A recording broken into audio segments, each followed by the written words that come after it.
जीवन में अगर आपको कुछ बड़ा करना है तो आपको अपना एटीट्यूड बाज की तरह रखना होगा, कबूतर की तरह नहीं। जैसे कि बाज तूफान के समय सबसे ज्यादा एक्साइटेड होता है उड़ने के लिए, लेकिन बाकी पक्षी अपने घोंसले में छिप जाते हैं। वह उस तूफान में भी ऊंची उड़ान भरता है और उसका आनंद लेता है। अगर बारिश भी होती है तो बाज बादलों के ऊपर उड़ान भरता है, बाकी पक्षी डर के छिप जाते हैं। वैसे ही हम सब भी हैं। थोड़ी सी मुश्किल आई नहीं कि हम परेशान होने लगते हैं।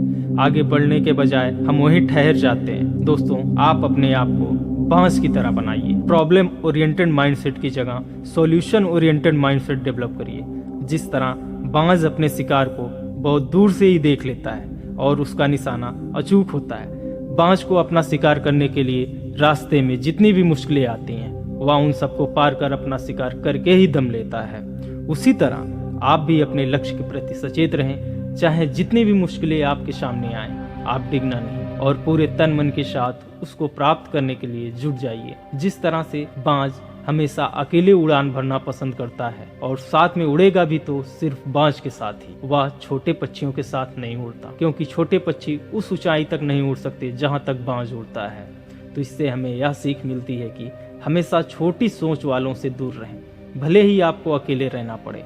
क्योंकि जब आप अकेले रहते हैं तो तभी आपको अपने आप को जानने का मौका मिलता है। कहा जाता है जैसी आपकी संगत होगी वैसी आपकी रंगत होगी। अब बात करते हैं बाज के अगले एटीट्यूड की। तो दोस्तों, बाज कभी भी मरे हुए जानवरों को नहीं खाता है, वह हमेशा ताजा शिकार करके ही खाता है। तो उसी तरह आप भी अपने बुरी यादों और आदतों को छोड़िए। आपने पीछे क्या क्या गलतियां की हैं उसको याद करके परेशान होने के बजाय उन गलतियों से सीख लेते हुए आगे बढ़ जाइए। आप आज क्या कर रहे हैं मायने ये रखता है। आपका आज ही आपका आने वाला कल डिसाइड करेगा। आपका पास्ट अब मर चुका है, उसको प्रेजेंट में जगह देने की कोई आवश्यकता नहीं है। आप अपने नए नए थॉट और नए उत्साह के साथ एक नए मंजिल की तरफ अपना कदम बढ़ाइए। दोस्तों, ठहरा हुआ जल भी गंदा हो जाता है, तो हम क्यों नहीं। तो जीवन में परेशानियां और मुसीबतें तो आती ही रहेंगी। आपको कभी ठहरना नहीं है, बल्कि दुगने उत्साह के साथ उसको पार करना है। सबसे महत्वपूर्ण बात, आप अपने कंफर्ट जोन को छोड़िए। ये आपका कंफर्ट जोन ही आपको चलता फिरता अपाहिज बना देता है। क्या आपको पता है